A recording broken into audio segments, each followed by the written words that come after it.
Hey, I'm Supats, lifelong solopreneur. Now living my life with only one passion to help solopreneurs to launch their digital products on fast track so that they can be profitable as fast as within 1 week, and they want to scale, they can join the membership. And as a bonus, I show them how they can sell their digital products all over the world using affiliates. Without further delay, let's get started. Welcome to New Beginning Inspiration for You podcast. Today's guest is really extraordinary, exceptional. And if you have questions like, oh, I love to listen to podcasts, but why should I start a podcast? Or if you want to hear wisdom from someone who founded 20 countries, 20 companies in 5 countries, you will learn from him today. Or someone who has been very, very shy but now winning speaking competitions all over. Or someone who started business at the age of 9. Yeah, that is our today's guest. So, Roy, stage is all yours. Please take it away and bless our audience. I'm so looking forward to all your wisdom. Thank you. Just I want to know more about your story. How did you get started? At the age of 9, the only thing I was thinking about is that how I can play more and more and more. That's the only thing, and how I can avoid doing homework. So that was the only goal I had. I never even thought of making money or having business. So I want to learn from you. I want to know your story. Let's get started. Yeah, no problem. And first of all, thank you very much for having me on your show. Really appreciate it. Look, I was doing washing cars and delivering leaflets was when I was 9. That was the first kind of entrepreneurial journey. At 11, I started doing a newspaper round. So, and I ended up doing that up through college because that kind of helped with costs and stuff like that. And with the money from the newspapers at 14, I bought a lawnmower. So then I used to go around and cut grass and make money from that. And when I was 18, I was doing buying and selling motorbikes. So I was always kind of entrepreneurial, studied construction economics and management. Then I started working for a mechanical contractor, kind of working around Ireland for two companies, one for about 9 years and the second one then for about three. And I mean, I was one company I set up during that process, but it was always in me. So after that, then I went to Poland. I set up a company doing real estate, Oh, and I've that's never a worked for dream. anybody since then. Means once you start working for someone else, you really understand whether you want to work for someone else or not. And once you start working for yourself, oh my goodness, it is a dream. Even though you may work twice than what you were, because I always heard that solopreneurs they quit their 40-hour job to work 80 hours, but still those 80 hours are going into their own business, into their own life, or into their own future. So it is really rewarding. And you founded 20 companies in 5 countries. So, my goodness, means even if we talk about each company 1 minute, that will take 20 minutes. But if you want to tell us that how did it happen and what did you learn from it? So Ireland was one. I had one in the UK, Poland, Beritz, Estonia. What would I learn? I suppose what I learned early is when I was doing the real estate, I had tax accountants and auditors doing my books in Ireland, and they gave me a bill of the tax I had to pay. And what I did is I went away and I got a book called Tax Magic. It was written by a guy from the revenue, and I went through it from page one to the very end, had my highlighter, and I went to him and I said, "Can I do this? Can I do this? Can I do this? Yes, yes, yes." And I got a tax rebate. And I learned from that moment they don't have your best interest at heart. And it's the same in Poland. I went through a lot of accountants, and I was shocked because you think they will actually be trying to reduce your tax bill.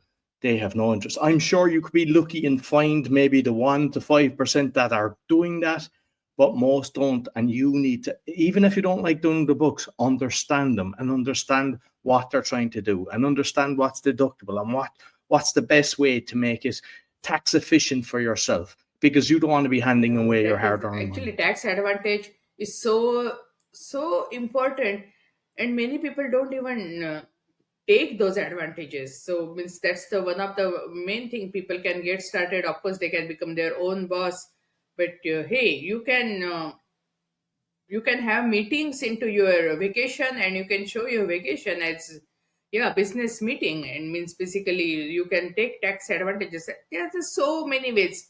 For example, I have a dedicated place here in my house, and I show it, it's my office, because I don't do anything else other than just conducting my business. Tax advantage is really great idea. And I wanted to ask you how you, being shy, started winning competitions, because my story, I never wanted to start either YouTube channel or podcast, because English is my third language. I have accent, and I really didn't want to talk to anyone, because I thought, okay, means I don't know whether people will understand my English or not, and all those things.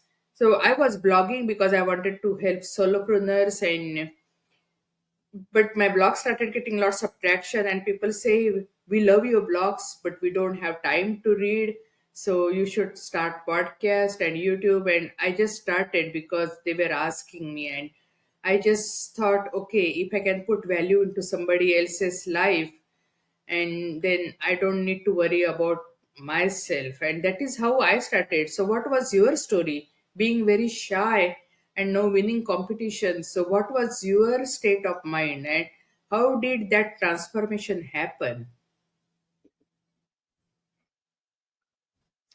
So it's kind of the story of the whole thing was when I started doing loads of real estate in Poland, and I was doing very well. At one stage, I had about 14 people on my books for me. And when the crash happened,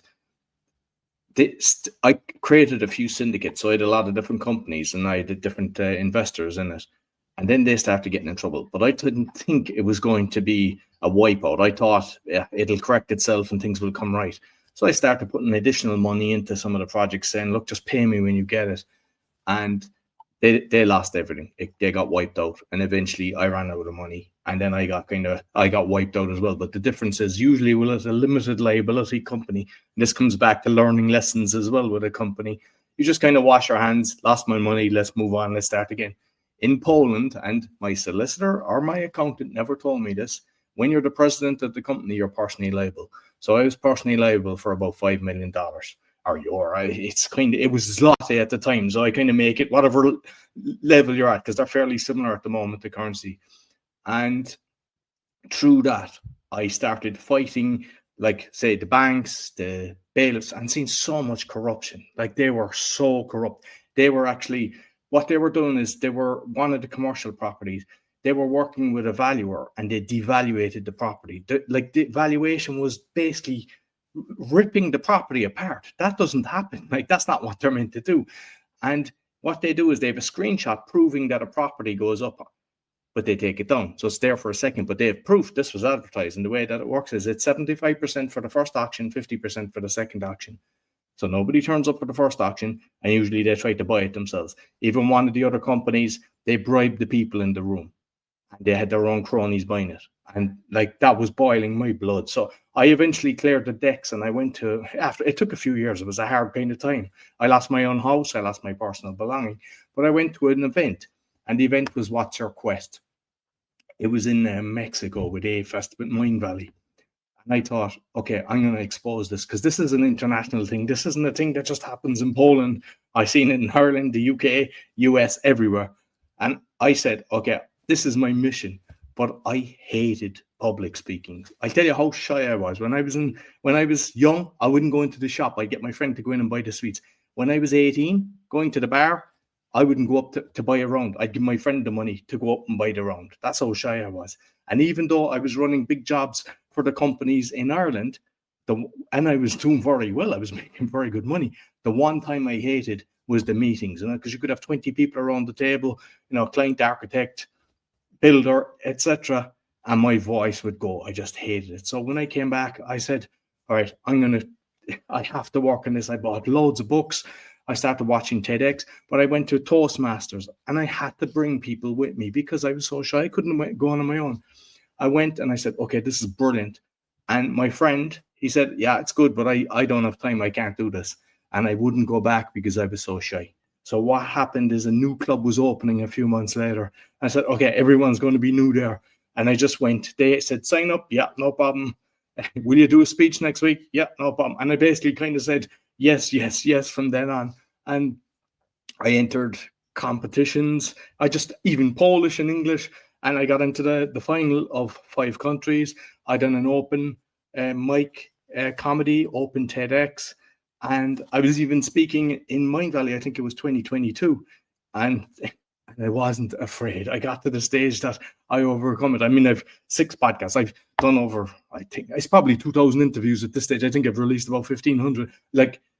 And I do a load of lives as well. So I've totally overcome my fear of speaking. And what I say to anyone listening, because we all have it, whatever it is, we have a crutch and we tell ourselves a story.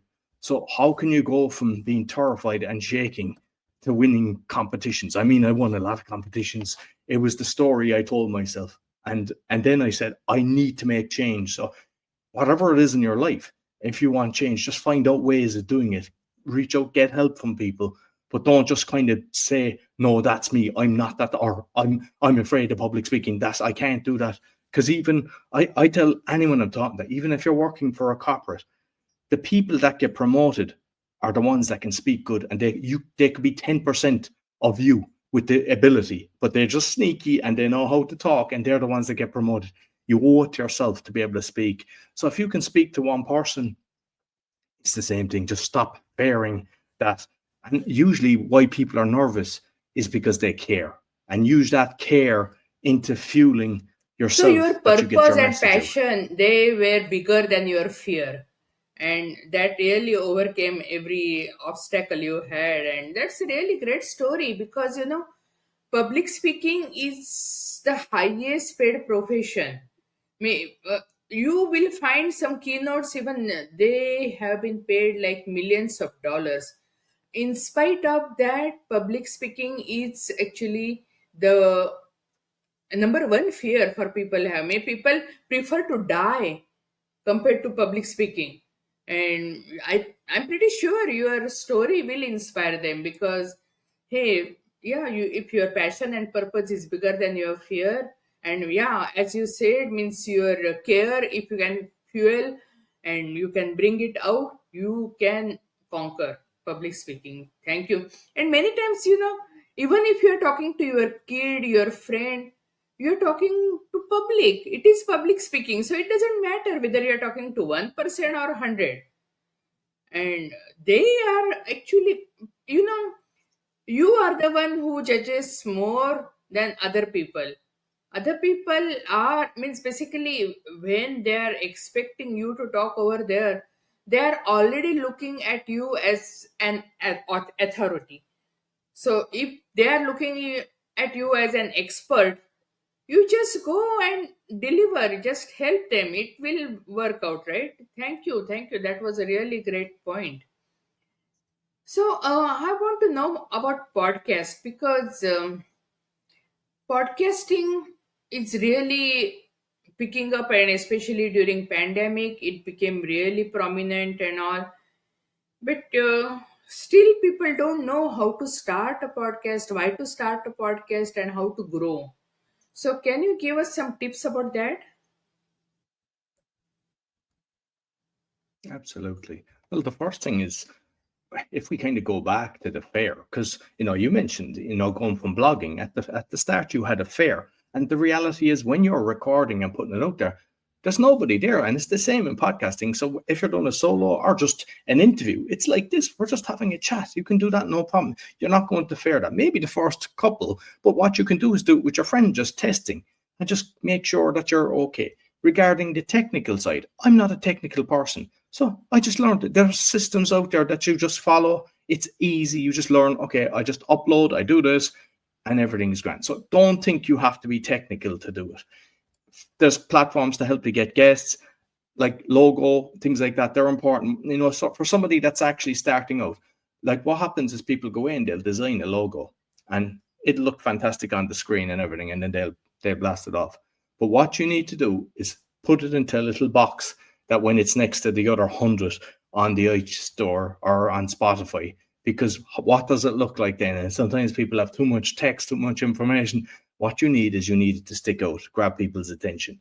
And I mean, I've had one, like I put a mask on for the awakening one. I change things around. I don't just keep it as it is. I move things, and a couple of years later, I change it. So, even if you start and you realize this isn't great. So I'll give an example. My Polish one, I never thought that would be that successful as it was, because I kind of done it for myself, and I said, I don't like the way the education system is, because what they do is they push grammar, they push everything, and they get you to hate the language and you have to do it for hours. I said, I just want people to be able to communicate 5 to 10 minutes, do subjects that are relevant to you being in the country or learning the language, as in going to a dentist, going to a doctor, going to a mechanic, all everyday life. And it's got millions of downloads. And, but what I did is, when I was doing it, I did it with my ex-wife. And she's a teacher, so I was the student. And I set up a tripod, and basically I just took a picture with the thing, and it wasn't great, and the logo I done. And that was number one, ahead of BBC, ahead of Duolingo, and everything. I have that on the. So later, then I done a really nice professional one. But these things happen, and even if you go back and listen to some of the episodes, the earlier episodes, you cringe, but that's okay as well. You're learning, and then you learn about lighting and stuff. You don't have to spend that much money. Some people are just doing it on their phone. I mean, reality is you can buy a mic for like $50. I mean, I used the Audio Technics one. I think they might have went up in price, but at the time they were just over 100. As you mentioned, in the last crazy few years, when lots of people, price went up to maybe €200. But I have this for 7 years. I have a spare one just in case something happens. At 7 years, it's working grand, and it's a USB. Because a lot of times people got the mixers and everything.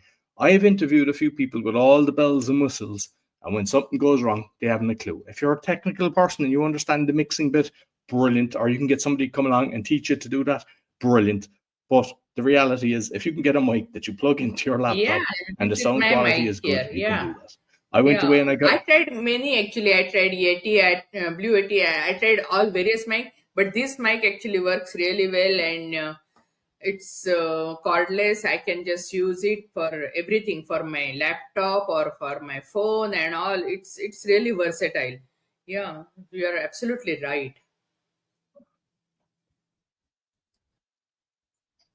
What I did then is I got all kind of soundproofing on the wall, and it wasn't really working, because if you have a table, there's a bounce on that depending on the floor. If you have a wooden floor, and the actual insulation that goes around the mic, they're 30 to $50. They work better, because then you're just talking. Because sometimes what happens is people, they're talking and they're like, I'll always wear the earphones, because when I'm interviewing people, I can hear a fan going, I can hear if there's something in the background. And I, like, a lot of people are afraid, because sometimes, like, you'll interview famous people or people that have, been on massive stages or written loads of books and everything. And remember, it's your show, so I'll always stop them, or I'll get the lighting right. I'll make sure it's good and everything is working well. So when I pick up something, I go, sorry, look, I'm hearing something. I'm hearing a buzz. I'm hearing a feedback. Even telling people to turn off their notifications. Sometimes you have to do that, because there's sometimes, yeah, we all forget. There's the odd time that happens, but there's times people, it's beeping and they won't turn it off, and then you have an interview with 30 Telegram beeps or WhatsApp beeps. So remember, it's your show, and then you can actually make sure that doesn't happen. And you can start off with having checklists, making sure you're disconnecting the doorbell. If you have a dog, somebody's taking the dog for the walk, or if the children in the house, that they're, like my son, when he's with me, there's like, he basically has never interrupted me. He knows, so he puts on his earphones, and he knows that, hey, this is my business, this is what I'm doing, and that if I'm recording somebody, you don't need to be hearing if he's on a phone call or something like that. And he totally respects it. But I mean, if I didn't pay attention to that and just kind of winged it, it would happen. So like kind of treat it with a professional on your side and also Yeah, that's for the people that are absolutely, that's coming the on the very show good point. I have regarding. a question about monetizing, because I have various YouTube channels and they all are actually eligible that I can monetize.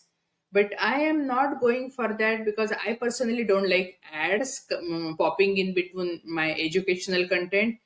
And I'm having the same attitude for my podcast. So I'm not even going for ads into my podcast because I really don't want to interrupt the guest. I really feel it's kind of rude to put ads in between, and that is what. But there might be some other ways you can monetize. So can you give us some tips at how someone can monetize their podcast? Yeah, absolutely. And just going back to the YouTube one first. So I monetized a few of the channels, and what's it? I think it was the Polish one. I had over 500,000 views. Like, it was like $100. Like, it's people think you'll make a fortune from it, but you need, like, people are looking at the likes of Mr. Beast or any of these kind of famous people that have massive audiences, and so yeah, and I mean, I turn it on because it covers one of the costs, but yeah, on the other side, because you can skip it as well. Like, but I appreciate people that don't do that. The other thing is I don't have kind of the ads, where you're introducing. I mean, I give an option to people if they want to do it specific to it, but I know it's a load of work for me to have specific shows. That's me reading out because it means me. I have pre, intro, and outro, and it means changing everything just for that, depending on what package they take. So it's a lot of work, and you have to take that into account. What I'd actually encourage people, whether you're a coach, consultant, whatever if you have a service, if you have a business, even if you're an accountant or something, whatever, you just tell people what you're doing, and then that's probably the best way of actually monetizing. That you're just letting people know. So if they like you, they like your style, they might go, oh, they're doing that, or they'll think of you when somebody asks them about whatever services that you're offering. Like this affiliates is, and I know you're big into that. Affiliates is actually a very good way because even on, say, a website or whatever, like you don't have to be mentioning it, but like I have on my show, like at the side of it. So when you're promoting it and putting it out, a lot of the times the guests are really excited to do it as well, and they're sharing it and everything. So it means everybody from your side and their side is actually seeing the page with the guests, the show notes and everything, but also the advertisements that you do, which could be an affiliate. And that does pay you. Like that does give Yeah, you. that's a really great point, no doubt about it. And also wanted to ask you that I've heard lots of stories about rags to riches, but your story is different. So your story is from being rich to personally liable for $5 million. How did it happen? What happened? I want to know because yeah, I heard other kinds of stories a lot, but I don't know much about your kind of stories. So yeah, please let us know. Yeah, so I suppose it was rags to riches to rags, and then now trying to build up the riches again. So I I grew up in council housing, so it was a rough area. And then when I was working, I was always a saver, saving. Like my mother encouraged me to open up a bank account. I think when I was 7, so I was always saving. But and that's why then I bought a few. I had 3 houses, and as I mentioned, when I went to Poland, I had a lot of different companies, and it was by being kind of personally liable is what was kind of the main thing. But I mean, I'll explain how corrupt the whole. I was in the High Court in Ireland, and it's not like you have a defendant, plaintiff, and solicitor on each side. This is a room with one judge and maybe 100, maybe 150 people, usually barristers. They're high end. They're the top rate in Ireland. And the judge comes in and he's just reading out a case. Like he's not going through the whole case. And your life is depending on that. And I was listening to so many, like everyone that I heard was all losing. Most weren't even turning up. They just, the barristers were there representing the bank. The client just had given up at that stage, didn't even turn up. But one time a person said, oh, we represented by KPMG and we were overcharged €15,000 interest. And the judge said, when was that? 2 years ago. Oh, you should have took it up with them then. Ruled in favor of the banks, interest plus penalties. And it was like so much of that. And in the end, one judge, it kept changing. 8 times had to go back to the High Court, different judge all the time. One judge on the 7th time had said, because there's a thing called an affidavit. To be honest, when I got the first affidavit, I didn't even know what it was. I had to ask people, what's an affidavit? And it's their sworn statement saying what exactly I done and why they have the claim. And first time, they had everything wrong and they just took it away. Second time, I said to the judge, hey, I'm already after doing this. They can do it as often as they want. So when you're fighting the bank that has unlimited resources, that's what they're trying to do. They're trying to bleed you dry, that you don't have the money. And on the 7th case, the judge said, you've not replied to my affidavit, because I had 47 points. Like, I had about 20 signatures of different people that was all signed with the same signature. They had given a billionaire a tax write-off. They've get 300 million write-off because they could. And yet I had an offer of 200,000 euro on a 220 mortgage, and I said full and final settlement, and they wouldn't accept it. And this, just to show you the way the market was, it was valued at 400,000 euro at one stage, and when the crash happened, it went down to 125. So that shouldn't happen. Yeah, it shouldn't happen. But that's what they had done. They came after me for the excess, and it was just so. The 7th judge said, "You have to respond to his affidavit." Offered me 1,400 euro for my travel expenses and said, you better respond within 3 weeks or there'll be serious consequences. I was convinced I was going to win. I thought everything was grand.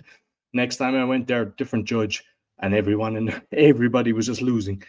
And he kept postponing it. So he'd say, okay, we'll start this. I was there, I don't know, was it 9 o'clock or 10 o'clock? But I was there from 9 o'clock.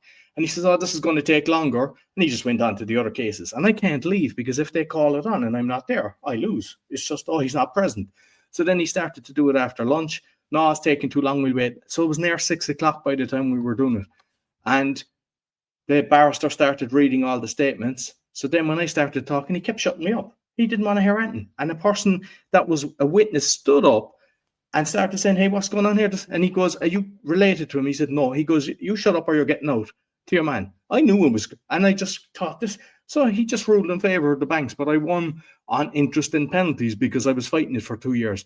But I just thought, this is so corrupt, and this goes on everywhere. So through that, I said, oh, are they allowed to do this? And then I started studying kind of sovereignty, common law, UCC, and say, why is it that we're born free people? And these corrupt individuals think they can just take everything that you've worked hard for. And I'm not just talking about millions of people across the world, millions in the States and everywhere, lost everything. And they're like, what just happened? And what really happened is they turned off the tap. It was like 1929 with the crash. They were giving out money. If you had a pulse, you were getting a mortgage. And then if you wanted a mortgage, there was no way, because we were building apartments. And I had a friend, he was a professor. His wife was a solicitor, and they hid 50%, and they couldn't get a mortgage. So when you've got people with safe jobs like that and a high amount to put down, you know there's something seriously wrong. So they just basically turned off the tap and then just land grab. And then you've the likes of BlackRock and other big companies just coming in, buying all the property on pennies on the dollar. They won't give it to you for pennies on the dollar. And then the rents are going up 3 times. So my whole kind of passion of the Awakening podcast is all about fighting that, exposing that, but not in a negative way that it's like, oh, this is the information, because it's like, but what we can do with all the different things. So that's why I do a lot of people coming on guests about sovereignty and things like that, and just learning about GDPR, different things to protect you as an individual against governments, corporations that are trying to, take your hard-earned assets. You have gone through so much. Then how do you create calmness into your life? Because you have gone through so much of trials and tribulations and turbulence and all, but still, when I interact with you, I really feel some kind of calmness. How did you achieve that in your life? Well, I could say I was crying all the time, but it wasn't. It was I actually set up the meditation when I was going through this, and it was difficult. It was a difficult period. I came across a 6-phase meditation process, and I started listening to that. And I was like, oh, I like this. Then I done it in my head, and I started creating different things. But what happened is the ones that I liked disappeared, or else they became paid. And when you're watching the pennies and trying to keep a roof over your head and food on your table, you're not going to be paying for things like that. So I created the meditation podcast that's always free for people. And it's kind of meditations for a minute to 2 hours, as well as talking to different people about breath work and things like that. And for me, it was about gratitude. What am I grateful for? Because when we lose everything, you're thinking a loss, lack in everything. So then you're attracting loss and you're not in a good place. But when you start thinking of what am I grateful for? Like, I had loving parents that was always supporting me. My son, just, getting a cuddle from my son, having food, just appreciating the little things in life. And that helped. And the other one was the act of forgiveness, because, with all the different companies I had, developments, and then the builders trying to cheat you as well. And that's why some of the companies got into trouble.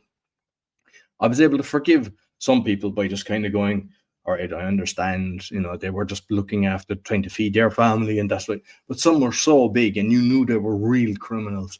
And what I did is I brought them back to the child, because with a child, we've unconditional love. You look at a baby, you just cool. A baby grabs your finger, does nothing better. It's just a beautiful feeling. And I said, they were brought them back to the baby. I said, they were once beautiful, free children with no anger or anything. And it was external circumstances that created who they are, whether they had abusive parents, alcoholic parents, or even hardworking parents that just took their eye off the ball and left them hanging around with the wrong people. And by doing that, I was actually able to forgive them. But what it really did is it released it from me, and I was free from the pain and the hurt. And that's why It I is have so calmness in my book. important. It is important for your peace. And many times people think, oh, if you're doing business consulting, that means you just give strategy, strategy, strategy. No, that's why, means even I have a membership, but in that, spirituality and meditation is one section, because that is so much needed. And many times, actually, even I started implementing that. Whoever comes in front of me, I just look at that person or situation as a blessing. And situation doesn't change, but your approach and your state of mind, everything changes, and you become actually better, and you handle the things better way. And it is so important, because people just want, oh, okay, I just want to take action, I just want new strategy and all. No, because it is very, very important that you meditate, and that's how you remain calm, and that's how you can take the better decisions. Because the many times the best decisions for your business comes when you are calm and peaceful, and that time actually your inner conscious tells you what to do, right? And if you are not in the right situation or right mind frame, you cannot take good decisions for your future. This is so important, means people should have some time allocated just for meditation. And nowadays, even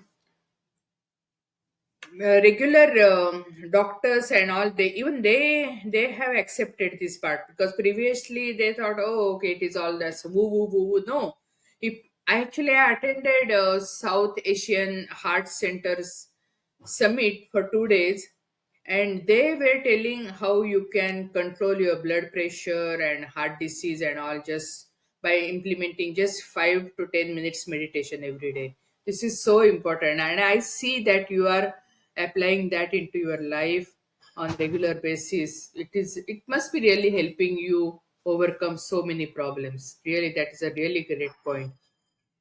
So I want to ask you. And what I would say, I just on that actually, what I would say, because everybody goes through cycles in life, and just when you think everything is grand, you get a curveball and it slaps you into the head. What I would say is, when you're really working way too many hours and you think, I can't afford to take a break or whatever, I'd say, just even if it's a weekend or whatever, make sure you step away. Make sure, even if you can go to the beach and just walk on the beach barefoot, just breathing. What happens is you get your most creative ideas. Step away, keep away from the laptop. Even if it's one day, just get away from all, because if you're going through a trudge and it's just every day chugging, chugging, chugging, and nothing is changing, you need to just step away and just enjoy nature and life. And that's when you get the moment, you just go, oh, I just need this. And one little idea can change your whole life. And just make sure, and even when you're earning or whatever, set up funds that you put away X percent towards your holidays and everything. Because what happens is you'll end up just reinvesting or doing more stuff, and you won't celebrate for yourself, celebrate the small wins. And when you put away a fund of a certain percentage of everything that comes in, I'm going on holiday, and have a little list of where you'd like to go. If you want to go to see the pyramids in Egypt, start putting that little fund for that. And when you go, do you think that, and don't be going there thinking about work and everything. When you're there, be there. What I say is, through my journey, is being totally present. Like, a load of people are guilty of this. They're in work and they're thinking of their family. They come home, they're with their family and they're thinking of their job. They're never present. So you have to be present. And when you start kind of breathing properly, meditating, just keeping calm, you'll get 10 times more done, because you're totally present. You're not on your phone and trying to edit something or you're just present. And by doing that, time slows down, you get so much more done. Yeah, that and is you're what more my daughter focused. tells me. Mindfulness, it is so important, because people, very few people, they are living in the present. Either they are thinking about past or they are worrying about future. And when most of the time when you are thinking about past, it's more like you have regrets, because it's not generally rosy picture. And when they are thinking about future, they are just full of worries. But the present, it's the real time you can actually spend yourself and you can enjoy. And many people just miss out on that. And why should I say many people? Even I was doing like that. So yeah, that is a really great point. And I really appreciate you mentioning that.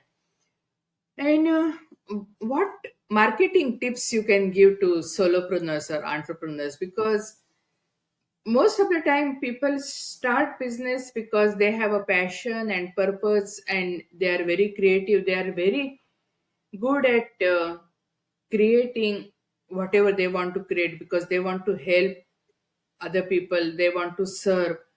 But when it comes to sales and marketing, I see most people are just throwing spaghetti on their wall, and just see what is sticking and what is working, and then they end up losing lot of time, money, and energy. So I just want to shortcut that. And so if you can give some tips, especially the marketing tips for solopreneurs, budding entrepreneurs, yeah, I would appreciate that. Well, I suppose when you say throwing spaghetti at the wall, eventually they'll use so much money that they'll run out of money, and they'll be eating that spaghetti off the wall, because that's all they'll be there to eat. What you can do is, if you hate, like, that's what usually people say, "Oh, that's not me, I don't like this." I think you have to learn everything, because if you're outsourcing it and you're getting someone to do it, you don't know, are you getting good value for money? You don't know what they're doing. So for me, I've always, in all my businesses, and why it's important, I'd read all different books. I used to subscribe to Glazer Kennedy for over 10 years, read a lot of Dan Kennedy books, Frank Kern's, copywriting, Ted Nichols, because learning these things, and just, I mean, if you're not a reader, get an audiobook, that you can just listen to it and take, if you're taking your dog for the walk or whatever, if you're driving, coming back from the school run or something like that, or going to work, just listen to the audiobook and just have notes of what you're doing and understand it first. I think it's very important. And the thing is, it's not wasted time, because no matter what business you're doing, it will apply. Like, if you do 5 years later something else, that marketing that you've learned in copywriting is not going to be wasted. So I that's one thing I would say, is spend the time in getting the books and things like that. And most people, they're doing it themselves. So if you've got, if you're watching the pennies, like, obviously there's so many different platforms. I mean, that was something I used to be asking a lot of my guests for a while. And like, everybody hates it. It's not like, nobody says, I love posting on stuff on social media and engaging and sending all the stuff. It's a time suck. And it's like, but it's something that we need to do. And it's like, instead of going, I hate it, I'm not doing it, we need to get the message out. It's like opening a shop door and not telling anybody about it. Yeah, one person passes, you could be lucky, but you have to do the marketing. You have to put the ad in the newspaper and stuff like that. And just think of it like that you're doing the online stuff. So if you're doing an online business, And say, for example, Facebook, say on the podcasting. I mean, what I do is I go into groups that are relevant. So with the Polish one, I was in foreigners in Warsaw, foreigners in Łódź, foreigners in Poland. Chicago is a big community of Polish. I was going into UK groups, different group. I had about 50 groups.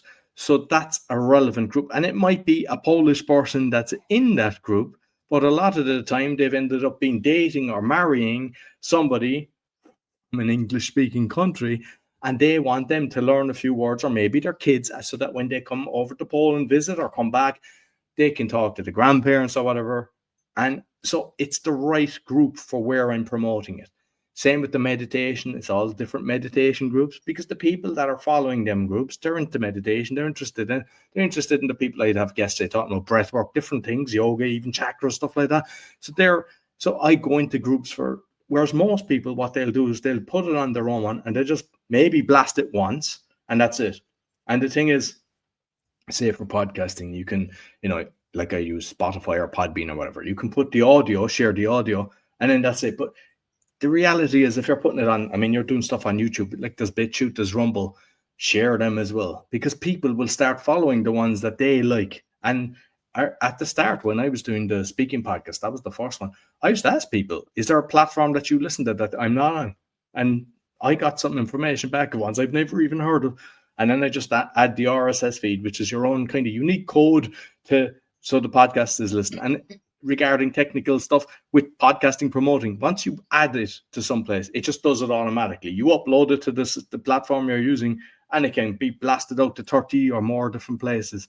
So like, make sure that you're doing that. But we spend a lot of time preparing for an interview. Just if I just touch on the podcasting sides, because I think that, but the reality is it applies to any kind of business. But we tend to spend a lot of time preparing, and then the interview, spend a lot of time editing, and then blast it out, and then go on to the next one. Unfortunately, you have to spend around the same amount of time doing that. And if it's a case that you're able to afford it, you can then get, I mean, I set up a business doing virtual assistants, but and what happened is I'd use Fiverr, I'd use Upwork, and I wasn't getting, because Upwork was showing you the screenshot. Everybody started off great, but what you want, it's like having an employee. You want somebody that's able to do the work, you show them what you want, and then walk away and let them go. And they come to if they need some information. But there's other people, and unless you're kind of watching them all the time, they stop working. And I found by doing that, so that's why I actually created the virtual assistants, to make sure that we don't have that. We do kind of packages where people get weeks. This is your service. You're not paying by the hour, because most of them work like that. Oh, it's X amount per hour. And I'm not just saying about my service or whatever, no, because a lot of people, they'll just go away and find their own. But what you do is make sure that you're getting value for money. They know exactly what they're doing. You don't need to be checking everything the whole time, because that defeats the purpose of a virtual assistant. Because if you're constantly just, is he working? Are they giving me value? You're spending your time doing that. What you need is, when you get somebody that's doing it, sometimes you can get family to help you, or friends or something like that, and they might do it on you do something for them, they'll do something for you, that, or cross promote each other to do different services if you have a different skill set. But what I would say is, if you really dislike it or you don't have the time, just get somebody that can do it then for you and post on the different thing. But try to be regular. I mean, some of my podcasts were very regular, but others were kind of haphazard, because I just so many on, and sometimes I was doing lives and I could have a lot of interviews. And what I found is, and I tell all my clients, be consistent. So if you're doing one, okay, if you decide it's going to be out on Wednesday morning, put it out on Wednesday morning, and always put it out on Wednesday morning. And I know that from the ones I listen to, like I listen to Blind Boy, I know it's there. I know every week is there without fail. And so by putting it out haphazardly, they don't know. So by just kind of having a consistent system, and like what I would say was, everything you do is systemize it. What I have is, I mean, I have the 6 shows. Most people might just have one, but have, for example, the amount of shows that you have. Do an Excel sheet where you're posting, YouTube, Rumble, because the reality is they're listeners as well, and count that, average it out. So I'm averaging it out, and also have your followers. I've got Instagram, I've got Facebook, and I'm constantly trying to improve that, increase it. So I have a color system that I use. Is like if it's a 0.5%, it goes up, it's yellow. If it's 1%, it's green, and if it's 2%, it's purple. And like 1% compounded is over 100% yearly. And just go like because you can say, hey, 1% is no problem, but it's no problem if you're conscious of it and try to do it. So you'll do the little things and you go, why is the number down saying YouTube? Oh, I forgot to promote YouTube.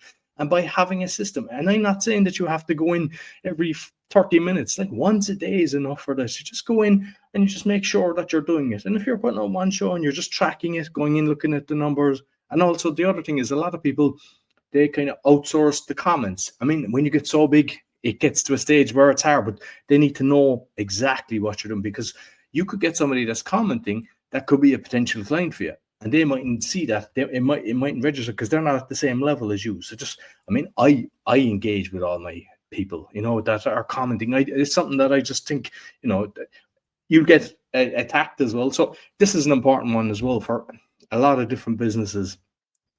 You could get 100 compliments or nice comments about, say, your show or whatever, your business or whatever, and then you get some negative person that's just bashing you. And what do people do? Unfortunately, they put all their energy toward that 1% person and they started engage. So what I say is, there is people out there, I call them Billy No Mates, because they don't have any mates if they're going to be negative like that. And ignore them, delete them, or remove them. Because if it's horrible, report them. I've had lots even on the Polish and everything. I look at some of the comments, I go, okay, report, delete, or just ignore. And sometimes your listeners will engage in the thing and just, there'll be a conversation. You go to bed, you wake up and there's a conversation in the thread.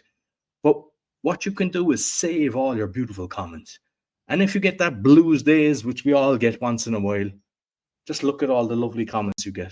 Don't give energy to anything negative, because I've seen people just giving up on their show or their business because they just take the negativity and just don't do it. Don't accept it. And when you actually concentrate on the positivity, you'll attract more positivity.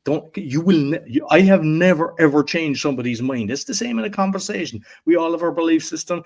Just say in the States, if it's in Democrat Republic, they're just bashing each other. You're not going to change their mind. That's not how it's going. So no matter when people start screaming and everything, that's why staying in the calm and the meditation as well. Listen, and if you can engage in a conversation, you can just say, well, I actually believed this before. But so with all these different things, it's like, don't put fuel on the fire when you know that it's not You're going to absolutely change. right, because they might be negative because they might be going through something. It may not be even related to what work you did. It might be they are going through something in their life and they are just getting that anger on you, or even they might be even jealous about your success. Whatever it is, we don't know. And it's absolutely right. Means if you have a wide screen and that is all white, and there is one black dot, why do you want to focus on one black dot? You have a full screen that is white and that is good. So you are absolutely right, you should focus on positive. So I just wanted to ask you, so who is your ideal customer? Means to whom do you serve, and how do you help them, and where can they find you, how can they follow you? So for me, it's people that want to start a podcast, and sometimes they're business people, sometimes existing podcasters as well, that are kind of just saying something's going on. I want to just kind of get to the next level. And what I say is, I have a different kind of system to, like, sometimes people, when they're going through a process, it's like, we're going do do do do. I don't do that. Because you've got different personalities. You've got A players. Sometimes people will go, okay, done, next, and others, they'll take a week to make sure the logo's right and everything, and that's okay as well. And the way I do it is I'm contactable with WhatsApp. So people, sometimes they'll have a thought process, and you don't want to be waiting. Oh, it's every week, 1 hour kind of thing. I don't think that works. I mean, that works sometimes with some coaching and stuff like that. For me, it's like, if you're thinking of something, or if you've, like, so for example, one person was saying that she was interviewing and they wanted her to do the presentation that they had. And it was just simple things like that. And based on my experience, I told them exactly what they should do and everything. So it's like, I kind of deal with the individual. And sometimes, for example, if it's a client that has a business, and it mightn't be, they're like, but there's not that many that would be ideal listeners. And I said, would the people that you interview, potential customers for your company, be good. And you could just, that will be your target, getting the people that are potential customers to come on, and you might only have 20 listeners, but you could make millions from doing that strategy. So sometimes people think, oh, who knows me or whatever. And it's a case of like, when I share loads, I mean, there's so many different things for the marketing side, but they're all simple. There's nothing difficult. And I keep it simple, and I'm kind of there holding their hands. So you're never alone. And you know, sometimes you just say you could write to me at 10 o'clock at night. If I'm awake and I see it, I'll respond. Or else if I'm not, it's in the morning. That doesn't matter to me. I enjoy this, I love this, and I just want to serve and help people. And I kind of say to people as well, if you're thinking of starting, if you have a message or you can change the world, don't be going, oh, the world is doom and gloom, it's all negativity. If you have something that you can serve, that you can do to make it better, then you should just start the show and start creating content to help people. And if you help one person, then it's worth it. If this conversation reached one person, we would have this conversation. And just think of it like that, because sometimes people, they're looking at the big numbers. And even if it's 10 people or 20, if you go into say Toastmasters meeting or and there was going to be 20 people to listen to you speak, you'd be delighted. But people look at that on the platform and they think, oh, there's only 20 people listening a week or whatever it is. And it's like, no, don't ever look at that. Just, I think it reaches. And the thing is, you can create the content as well. It can compound, yeah. Exactly. And like, you can create shorts, you can write books. There's so much more that you can be doing. So even if the listeners is low, like you're interviewing people, you're getting great content, you can then create a book from that, and the book can then have all your different services that you're doing. So you can strategize, and just don't be worried thinking, oh, who'd be listening to it? Because I mean, the Polish, I mentioned that. I like, that has millions, like between the audio and the video, 2.5, it's probably close to 3 million now at this stage. Like, did I ever think that would be the case? No, but so, and even if it was 100,000 or 30,000 or 3,000, it's still good, because you're helping someone, you're touching someone, and it's worth it. So that's what I say. And you ask, where would they find everything about me, my virtual assistants and all my podcasting? RoyCoughlan.com, my name.com. Anything new that I'm doing, I normally put it there, and they'll find everything there. And I'm all my socials, like LinkedIn. Connect with me on LinkedIn. Mention the show where you heard me. And yeah, I know. Thanks a lot for coming on our show and blessing our family, our audience and community. Totally appreciate. So looking forward to collaborating with you in future. Thank you. Thank you very much. And I just quickly would like to tell the listeners, please give Sue 5-star rating, a nice review, and share with your friends, because it helps her come up in the charts. And by doing that, it gets more people to listen to the beautiful messages that she's sharing around the world. Hey, thanks for joining us. We are blessed to have you as part of our community, and whatever way we can help you, serve you, let us know. Please subscribe and let us know how we can help you, what resources you want. We have lots of free resources and also free collaboration joint venture groups you can join and explode your business, because most solopreneurs quit their business before they launch their first products, and I don't want that to happen to you. And that's why we have special launch service where you can monetize your digitals and become profitable as fast as within 7 days. And if you want to scale your business, join our membership New Beginning Success Collaboration, where we'll provide you MRR and PLR products and collaborations so that you can scale your business with ease and effortlessly. And hey, if you want to sell your digitals all over the world, yes, we will provide you affiliates, more than 200 countries. So everything is possible. Just live your dream, follow your dream, and whichever way we can help you, do let us know. Thank you and God bless you.